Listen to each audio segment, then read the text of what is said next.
So week 27 then, 8 fixtures only this weekend, courtesy of the EPL Cup final, Chelsea versus Man City, and Everton and Brighton having a weekend off.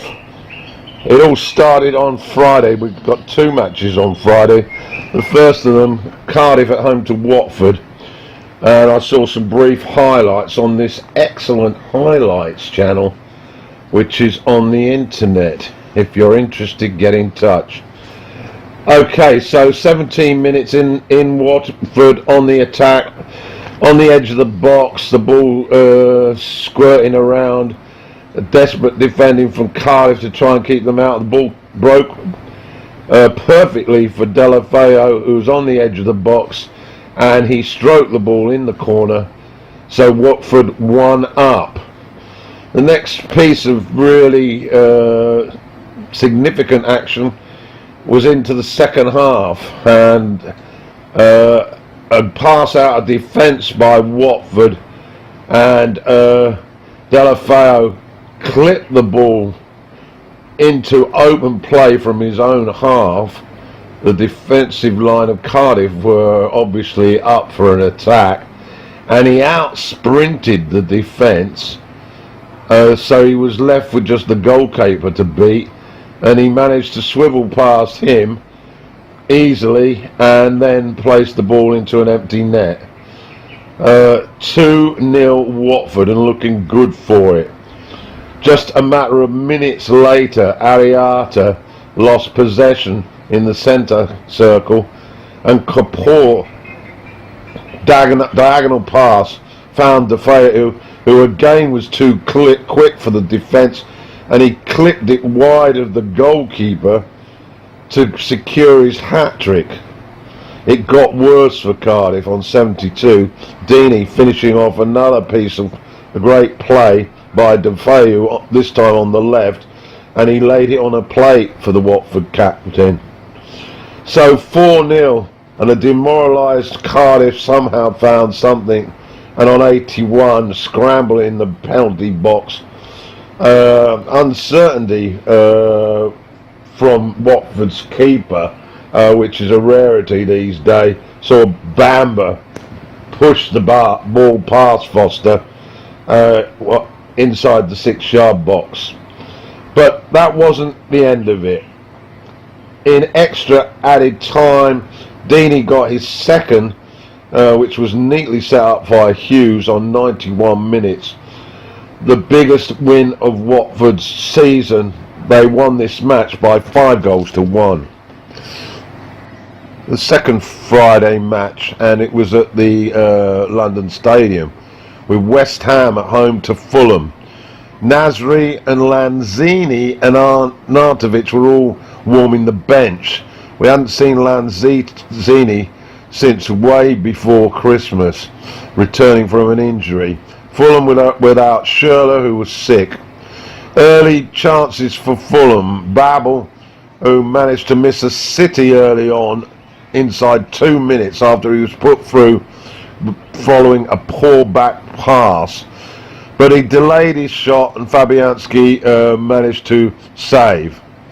Then another chance fell to Babel on about 4 minutes, but this time Sessegnon's cross found him, and he anticipated it, gained a yard on the defender and slotted it past the goalkeeper to put Fulham 1 up. The Hammers responded, and on 28 minutes from a corner, a bit of head tennis from the Hammers, finished off by Hernandez. That was the third header. There was a hint of handball for this one. On replay, it looked very suspicious. But anyway, the goal stood. No VAR, of course. 1-1. And then on 39 minutes, another Snodgrass corner, and Diop rose above everybody to head home, with Rico really being a little bit slow to react. So Hammers back in front. They turned it round 2-1. Second half was quite average by all accounts, and Arnautovic and Lanzini did get on the park, and how the Hammers were pressing for a third, and a minute from time they got it. Some neat work from Arnautovic at the byline. He created a yard of space, and his chipped cross was met by Antonio, who headed it past Rico.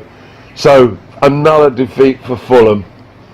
They lost this game to West Ham by 3-1. First of Saturday's fixtures then at Turf Moor.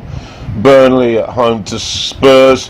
Harry Kane was selected in from the start, but all eyes were on the Burnley partnership of Barnes and Wood, who've been scoring goals for fun of late, and how would they deal with the challenge of Spurs.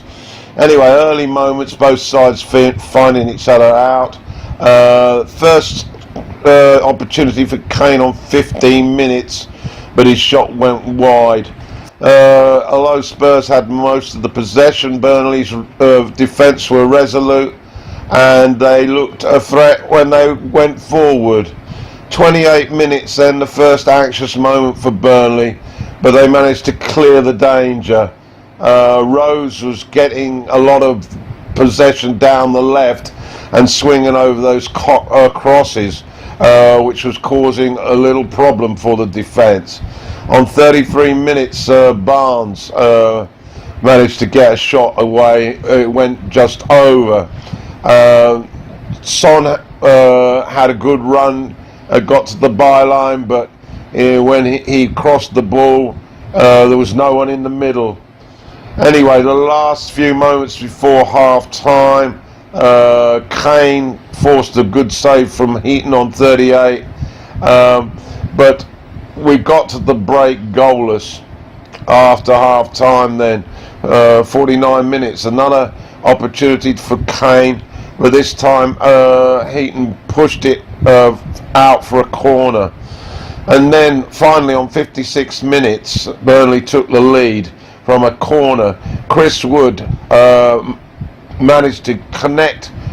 He was above everyone, and his header went straight in the corner.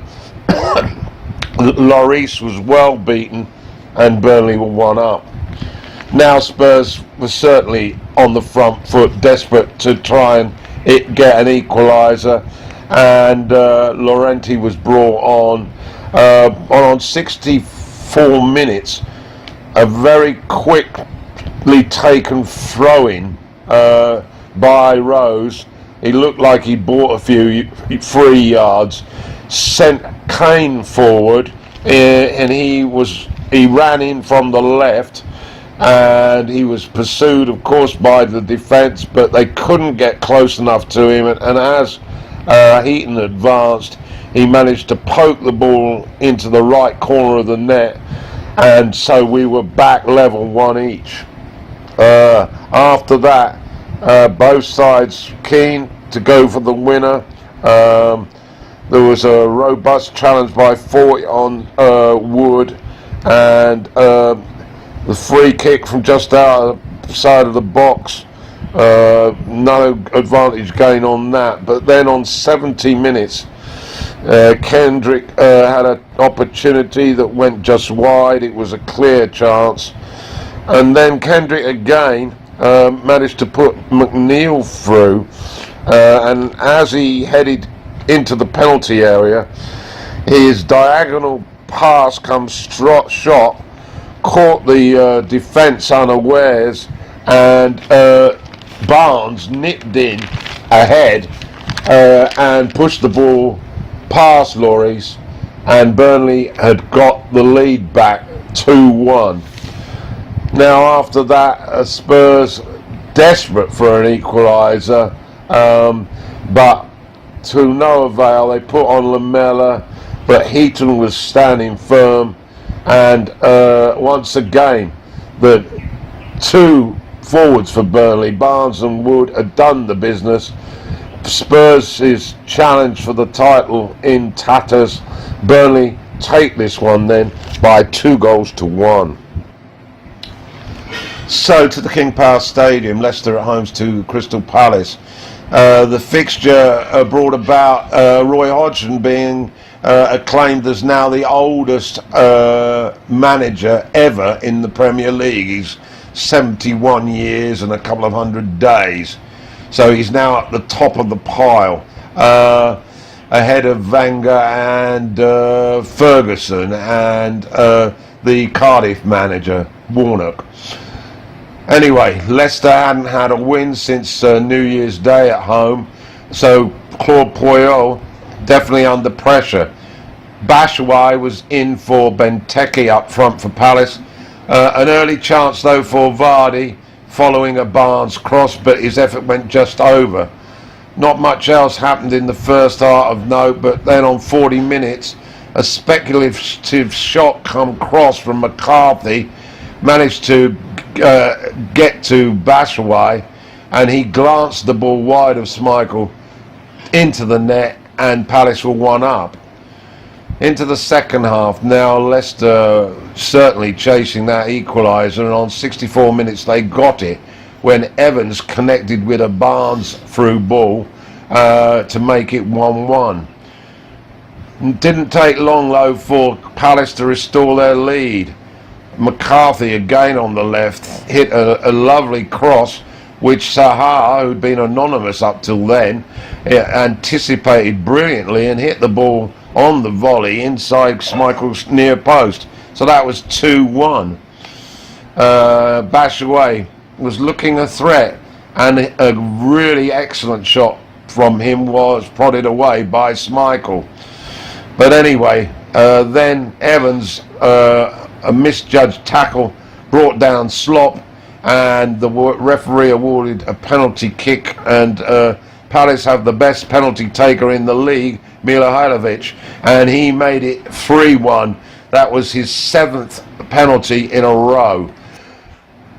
As the time ticked away, some sloppy defending by Leicester allowed Ayew to break away, and he managed to set up Starha, who put the ball wide of Schmeichel for his brace, and so Palace had run out comfortable 4-1 winners.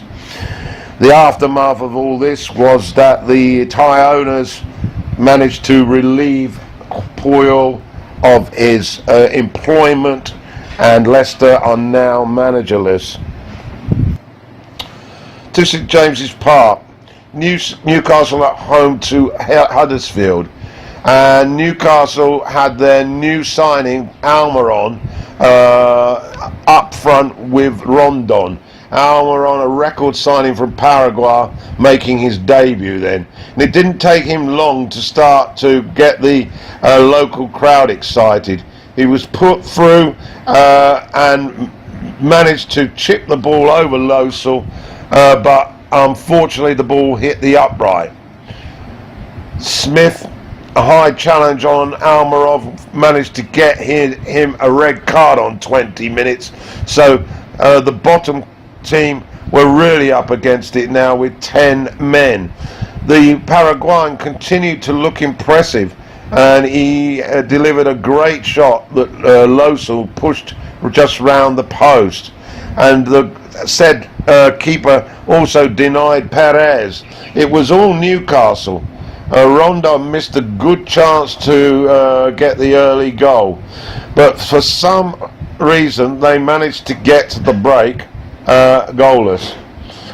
Into the second half, and we were only a minute in, and then the deadlock was broken. Rondon converted after some neat work on the left, and he managed to snatch the ball and push it home. So that was 1-0 to the Magpies, and a matter of 5 minutes later Perez had doubled the lead after Yedlin's header had set him up inside the box. From there on it was all Newcastle. Another shot hit the bar, Longstaff hit the post, but all in all a thoroughly dominant performance. Huddersfield, well, much the same as we've seen all season, having nothing up front and pretty toothless. They are heading down. So final score then, a happy Newcastle manager, Rafael Benitez, Newcastle 2, Huddersfield 0. Final fixture on Saturday then, at the Vitality Stadium, Bournemouth at home to Wolves. Howe had lots of problems, lots of injuries, but nevertheless they started well against Wolves. Jota was back for Wolves. Bournemouth on the front foot then, and King managed to get upended by Moutinho in the box, and he managed to tuck the penalty away, so Bournemouth in charge, 1-up. There was then a very dodgy call by the referee after a blatant handball by the Cherries, but the penalty was not given to Wolves, and the coach was very unhappy about that. Jota managed then to hit a cross wide, but we got to the break with the Cherries 1-up into the second half, and the Wolves keeper had to be alert to keep out a Solanke shot. Then Lemar managed to elbow Moutinho in the face for a yellow. On another day it could have been a red. So then Jordan Ibe, looking very sharp, managed to hit the bar for the Cherries. And then we had another penalty awarded. This time Doherty, coming in from the right, was brought down in the box, and Jimenez dispatched the penalty for 1-1. But this game wasn't finished with regard to controversial decisions, and then another penalty was awarded for the Cherries. Cavallero alleged to have brought down Fraser. It looked like it was outside the box, and it was pretty soft as well. Anyway, thankfully for Wolves, King managed to hit the ball against the post. So that's how it ended, 1 each. Both managers would probably be happy with that, but Nino Espirito definitely unhappy about the penalty not awarded in the first half. Anyway, final score, Bournemouth 1, Wolves 1. So to the big one on Sunday, Manchester United at home to Liverpool. McTominay was in for the Red Devils, as Matic managed to get an injury in the warm-up. Van Dijk was back for Liverpool. Milner was in at right back with Alexander-Arnold on the bench. There was an extraordinary start when Young managed to make a real hash of a clearance back to his goalkeeper. It's far too short, and De Gea had to be extremely sharp to prevent Firmino getting to the ball, and he inadvertently injured himself. The referee awarded a free kick for Liverpool inside the area. I wasn't quite sure what that was for, but it was indirect. Thankfully, the free kick was blocked by Mata, and so United escaped. On 6 minutes, Salah, looking quite menacing, made his first raid on the United defence. And then a couple of minutes later, a dreadful challenge by Chamberlain on Rashford left him hobbling, and he remained like that for the rest of the half. But it wasn't Rashford that the Reds were worried about. Matip managed to have an effort that he messed up on 14 minutes, but United's problems started to get worse. Not only was Rashford hobbling about, but a little later Herrera basically sat down on the turf, rubbing his hamstring, and he was off, replaced by Pereira. That was 20 minutes. And then another bad challenge by Milner, got a yellow, that was on Pogba.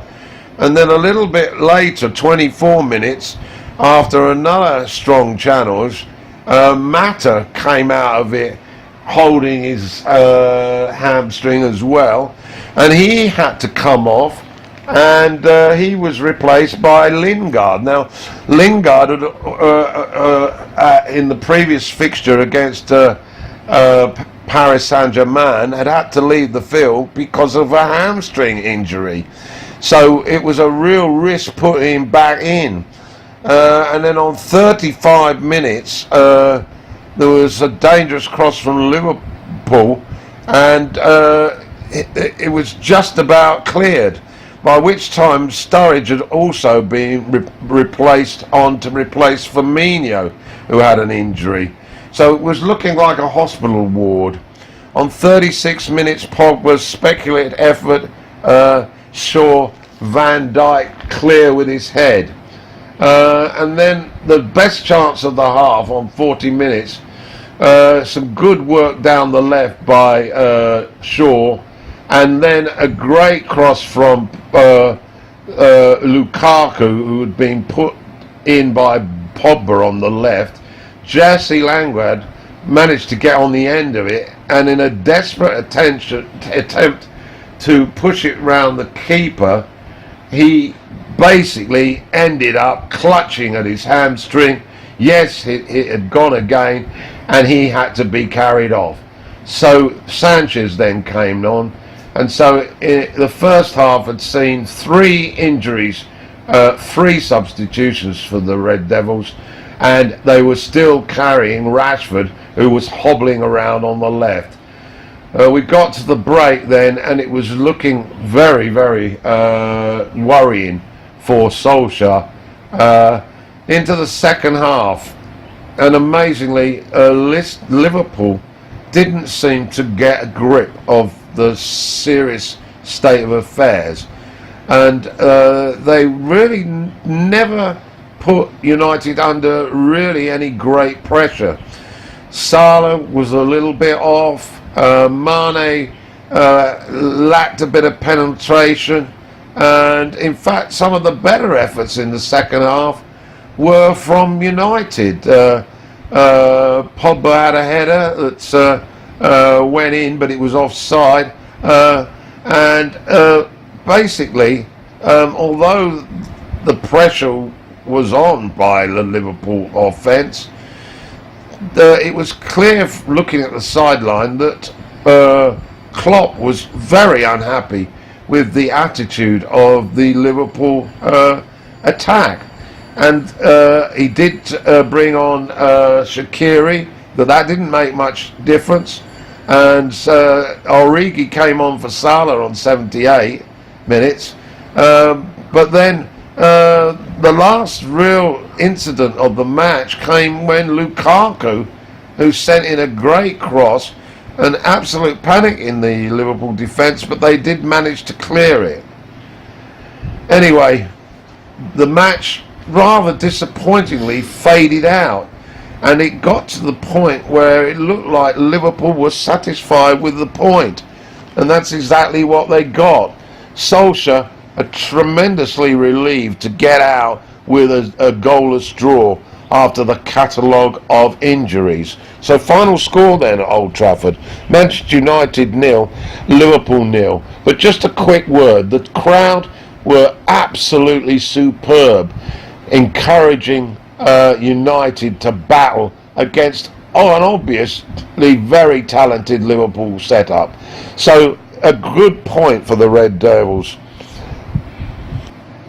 So the final match of week 27 was at the Emirates, with Arsenal entertaining Southampton. Lacazette was up front, Aubameyang on the bench, and warming the bench with him was Ozil and Koscielny. Redmond up front for Southampton, with Austin on the bench. A bit of surprise, but it was that man Redmond on 5 minutes who beat the offside trap, but his shot was easily blocked by Leno. A chance missed. A couple of minutes later, and a Mkhitaryan shot sort of hit Lacazette. He may have actually been trying to deflect it, but it ended up in the net, and the Gunners have won up. On 13 minutes, Target had a good shot which tested Leno, And then 16 minutes, some good work by Iwobi found Mkhitaryan at the far post, and he swept the ball home after an appalling piece of defending by Southampton.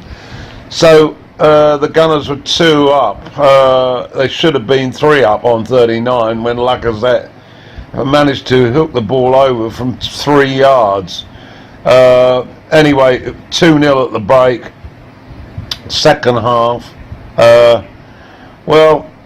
Arsenal easily in charge. Ward-Prowse had a good chance of 51 when he managed to put the ball high and wide.